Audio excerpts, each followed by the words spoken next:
Hello, I am Father Smoke, and welcome to the Void.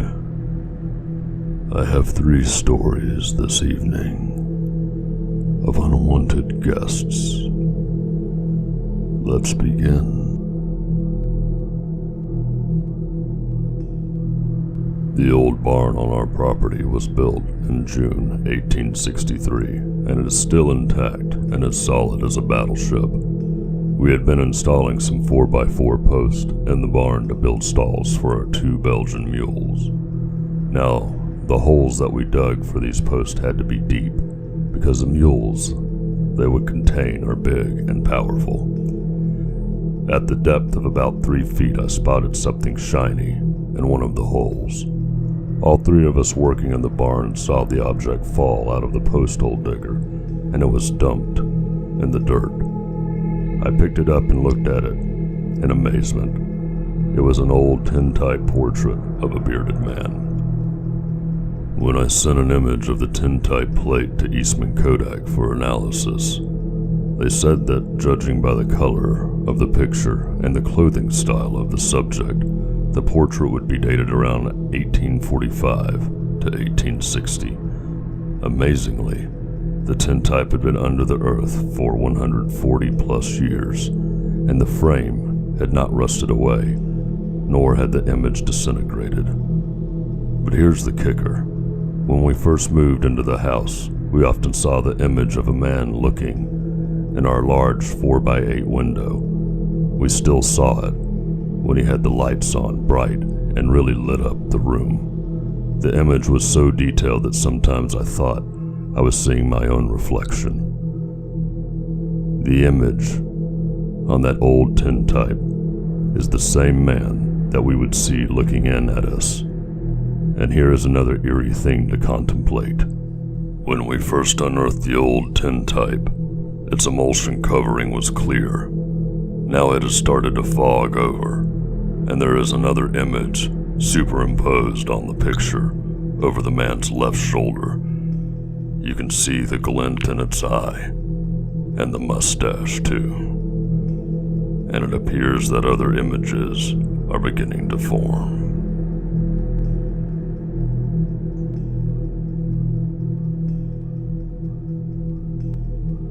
One day I was working with a friend in a brand new home in Ogden, Utah.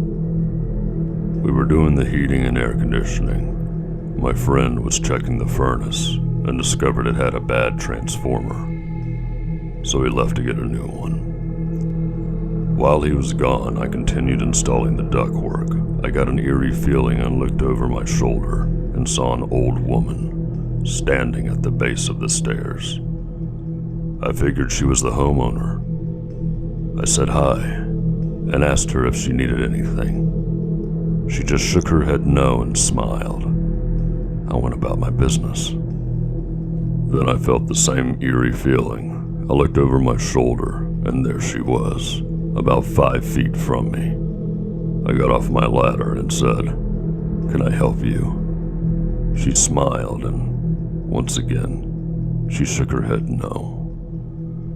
Just then I heard my partner pulling around the house. I turned to see where the woman was, and she was already by the base of the stairs, about 50 feet away. I said, "Are you sure you don't need anything?" She just looked at me and motioned with her finger for me to come with her. Of course, I said, "No way." Then I heard my friend enter the home on the first floor. The old woman again motioned for me to follow her. She was backing toward a crawl space just under the stairs. I took my eyes off her for a second to try and figure out where my friend was, and when I looked back, I saw the most horrifying old woman motioning to me with a bony, leathery finger. This time she said, "Get over here." I watched her disappear into the crawl space. That was it. I got out of there fast. Finally, my friend joined me and I told him the story. He just laughed and told me to stay outside if it would make me feel better. and that's exactly what I did. I did that area and learned that the most of the land had been used in the Native American tribal burial ground. To this day, I haven't returned to that site.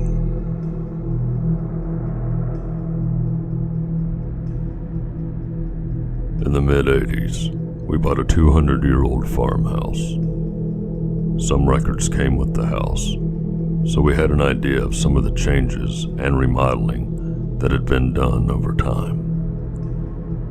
The oak pantry door had once been the main entrance to the house.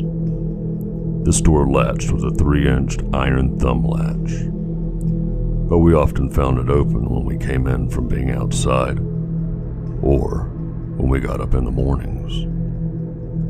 I would blame my wife for not shutting the pantry door, and she would blame me. Finally, it got so annoying that we put a chair against it to keep it closed. That worked for a couple of weeks. One night, preparing for company, I was mopping the floor in an unused room that had another old main doorway. This door was never used and was bolted from the inside. Yet I found muddy boot prints coming from the door and crossing the room. In the kitchen a bit later, I told my wife about the boot prints. She joked that they must have been made by the guy who kept coming in from the pantry door, and we had locked him out. Looking toward the pantry, she said, "It's okay. If you prefer this door, go ahead and use it."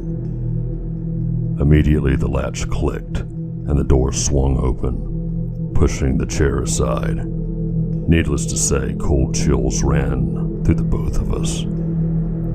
We never worried about the pantry being open again and never saw anything else. But apparently, our 3-year-old son did, sometime after the incident when the door swung open at my wife's invitation. Our son came downstairs and told us that he'd been talking about farming with the red-headed man in his closet. Many kids have an imaginary friend, so we gave it a little thought. However, he continued to talk about the red-headed man who told him about farming and wagon making and warned him to be careful around the river. When we asked about the farmer, our son described him as short, with red beard, and stooped over with a limp. A couple of years later, while doing research to register the home with the National Register of Historic Places, I discovered that the man who had lived in the home before the turn of the century was short, bearded, red-haired, and built buckboards for a living. He had also walked with a limp due to an accident. Immediately after his death, his son did the remodeling involving the pantry door and turned what had been a sleeping room facing south into the upstairs closet. As for the warning to our son about the river, I learned that the red-headed farmer had had 2 children drown in the river about a mile away from the house.